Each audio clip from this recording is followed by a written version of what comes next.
La légende raconte que Saint Martin lui-même y aurait planté les premiers cèpes au IVe siècle. Ce samedi matin, ils étaient une petite vingtaine, sécateurs et seaux à la main, à arpenter les allées de la vigne du domaine du Clos de Rougemont, à quelques encablures de Marmoutier, pour les toutes premières vendanges de l'année. Si les professionnels ont le coup de main et vont vite, Michel, vendangeuse d'un jour, prend son temps. Vous avez le coup d'œil pour ramasser les bonnes grappes? J'essaie, j'en ai fait quand j'étais gamine. Ça revient vite? Oui, c'est ce qu'ils m'ont dit, ça revient vite. La ville, propriétaire de cette parcelle d'1,8 hectare, avait invité pour l'occasion ses mécènes, particuliers, associations et entreprises qui ont contribué financièrement à la restauration de la basilique via la souscription publique. Présent dans les vignes, Serge Babary n'a pas caché son intérêt et ses ambitions pour ce lieu unique.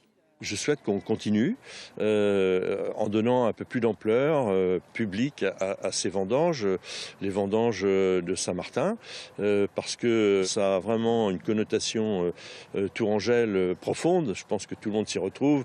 À un moment ou un autre, on a tous fait des vendanges ici dans le terroir. Ces 13 000 pieds de raisin blanc à Haussé-Vouvray permettront de produire environ 3 000 bouteilles, moitié moins que les années précédentes. 700 d'entre elles seront néanmoins réservées à la ville de Tours. Mais si la quantité n'est pas au rendez-vous cette année, la qualité en revanche, oui. C'est du chenin. Le cépage chenin est particulièrement sensible à une maladie, mais une bonne maladie qui s'appelle le botrytis que vous avez ici. Donc ce sont des raisins qui vont plus loin que la maturité physiologique. On appelle ça une surmaturité. Et c'est ce raisin qui permet d'avoir encore plus de qualité dans le produit final qui est le vin. Après une visite des grottes de Saint-Martin, vestige de l'abbaye de Marmoutier, la matinée s'est terminée autour d'un grand buffet de l'amitié et du partage, en hommage à Saint-Martin bien sûr.